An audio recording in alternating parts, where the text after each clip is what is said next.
I don't know about you, but I love tinned fish. Not just sardines, but I love tinned mackerel, tuna, salmon.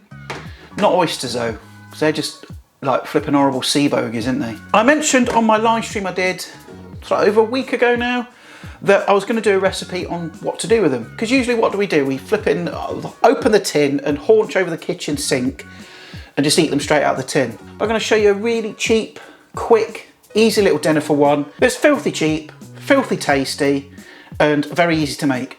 Now, I know like some people can be like weirded out by tinned fish because like, oh God, it's got bones in it. Oh God, it's disgusting. Right, if you don't like tinned sardines, use something else, use tuna, bit of leftover chicken if you want, or just leave the fish out altogether and just have it as it is. It's entirely up to you. It's entirely up to you. So come on, let's crack on with it. Let's go. First things first though, we need to get this pan on to a nice rolling boil because this is going to be for our pasta, our spaghetti. So all that's in there is a nice big pot of water. You want a nice big pan for cooking pasta. Plenty of salt in there. Lid on. Let that come to the boil. Ingredients wise, look, there's really not much to this at all. But as with every video, all the ingredients will be listed below in the description. Obviously, we've got our key ingredient here, the tinned sardines. Okay, let's focus there. I got these from Aldi's. They were 52p. All right, cheap as chips, like full of omega-3, high in protein, very good for you. I'm going to use about half of this red chilli. Again, half of this red onion here as well. I'm not going to use all of that because it's going to be quite a lot of onion. Got a lemon here. I'm going to use about half of that. The rind as well as the juice. Bit of ropey old parsley that's like really seen better days, so it needs using up. Oh Christ, it really is ropey, isn't it? Jesus, nearly dead. But we don't want to waste it. Garlic clove, and I've got some spaghetti as well. Also going to use a bit of salt and pepper. You could use some olive oil if you want. I'm going to use some of the oil out of these sardines. So first thing we need to do then is do a bit of prep, everything sliced and diced and ready to go. First job is this onion. Half an onion here. I'm just going to take off the outer layer, and I want a very fine dice on this. God. I swallowed a feather or something. Yeah, so I want a very fine dice on this, so just obviously slice it downwards like so. Listen, I'm sure we all know how to slice an onion. If you don't, I've done a video on it, so go and have a look. After this one, of course. Slice it across, and then just go down, get a very fine dice. Next, I've got a bit of chilli. So I'm only going to use half of this because I don't want it too spicy.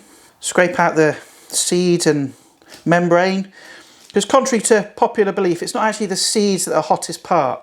It's actually the membrane, or placenta as it's called, which is that kind of bit there. So that's where most of the heat is. Again, I'm going to finely dice that, roughly the same size as the onion. There we go. Same with the garlic. Just going to do the usual thing, peel it. And then I'm going to slice this into like little slithers, little thin wafers like that. Okay. Next, the lemon. Just going to give it a bit of a roll. This will just help get more juice out of it.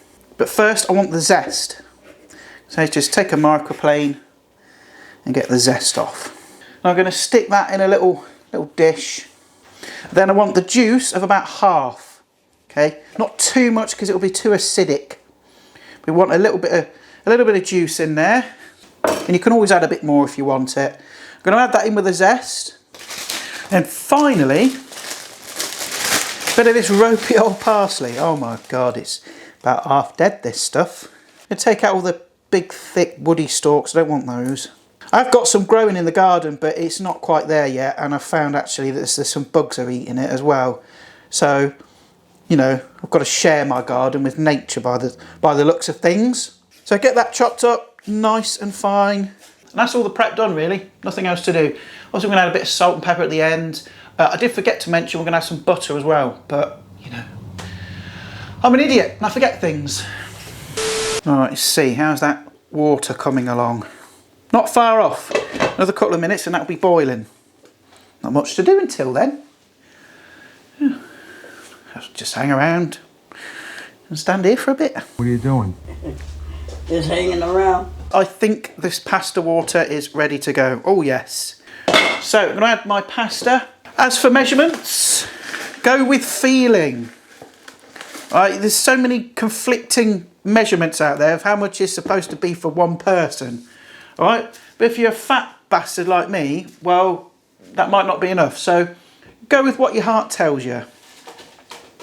I think for me, one person, probably far too much.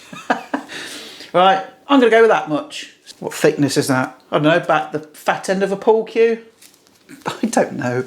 Get it in. You don't need to add olive oil or anything like that to flipping pasta water. It's all bollocks. You don't need any of that. Just good deep pan, plenty of salted water. That's all you need. And the pasta's going to take about 9 minutes or so to cook. So whilst that's doing that, we can get on and do the rest. So I've got my pan here. I'm going to turn the hob on to lowish. We're going to say 4, because these electric hobs don't kick out an awful lot of heat. And then to my pan, like I said, you can use some olive oil, but I'm going to use some of the oil out of these. That's why I've got the ones in sunflower oil, because there's going to be flavour in that oil. So I'm just going to tip some of that in. Then to that, I'm going to add the onion first, because that's going to take the longest to cook. Oh shit, my pan's boiling over. Fuck! Shit. Yeah, don't do that. Then all we're going to do is just gently soften this onion. Right, that's why I've cut it nice and small, because you want this to come together quite quickly. But that onion's going to add sweetness. This dish is all about balance. Okay, we've got some heat from the chilli, we've got the richness from the fish, we've got the slight bit of acidity from the lemon. It's all going to come together to combine a wonderful, I don't know, thing.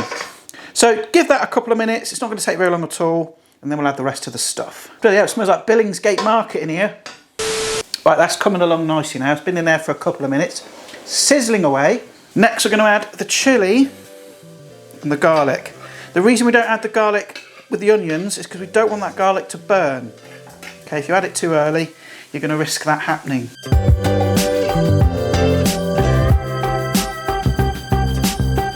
Okay, next thing, we're going to add our stinky sardines.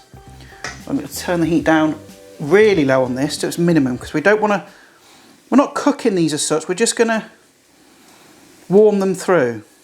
Yes, I know, like, you might be going, oh, bones, oh, God. It's fine. They're perfectly edible, they're nice and soft, but just take the sardines, just break them up, but not too thin. Not too thin, not too small, because you want some chunks in there. Break it up a little bit. And there we go. Get all that goodness in there. Lovely stuff. Now I need to see if the pasta's done, right? Now you don't need to do all this flipping nonsense of like, I've seen people, oh shit, that's hot. But they get a piece and they like chuck it against the wall. If it sticks, it's done. Right, it's bollocks. All you need to do is just taste it. Take a piece out. Taste it. That's done. So I'm going to start adding my spaghetti to the sardine and chilli and garlic mixture. Don't worry about the water. In fact, you want a little bit of that.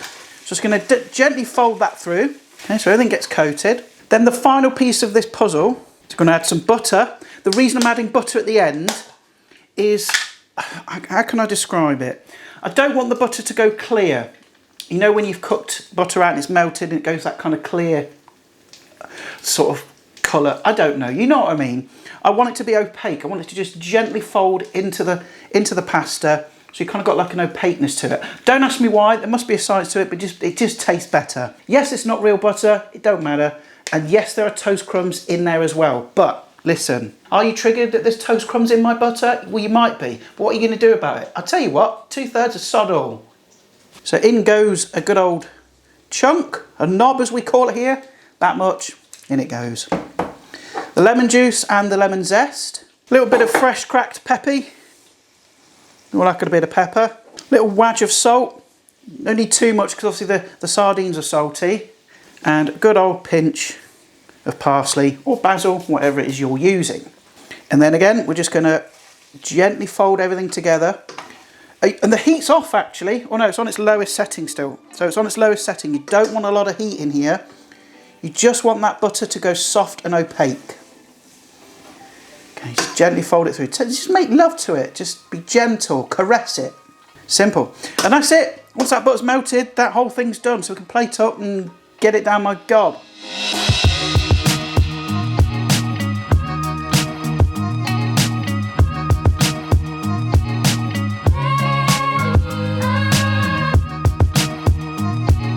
Right, let's just give this sucker a taste. Get a bit of everything. Here we go. It's exactly like you'd think it would taste. If you love sardines in a tin, then you'll love this. The secret is that bit of lemon. It just cuts through it. Because, you know, sardines are quite fatty, quite oily. So that lemon just cuts through everything. A little bit of heat from the chilli, sweetness from the onion. It's just all round, it's a delicious little gist. What? Bro, what are you talking about, man? Dish. Okay, now. If you're a bit funny about sardines, you know, because they are quite fishy, they're quite strong. Same with like tin mackerel. Like I said before, leave it out. You could just have that as it is, without the fish in it. Switch it out for like some leftover chicken, you want tuna in there, bit of flaked salmon perhaps. Some grilled halloumi would be nice in there. You can mix it up. You don't have to have the tin sardines. But I bloody love them, so that's why I've got them in. So there we are, nice cheap little dish, comes together super quick, super cheap. I mean, the pasta took like 9 minutes, 10 minutes. By the time that's cooked, it's pretty much ready to go. But anyway, if you enjoyed this video, please do the usual, stick a like on it, share it to your friends and family. Your worst enemy as well, because they all need to eat too. And I'll see your gorgeous faces next time. Bye for now.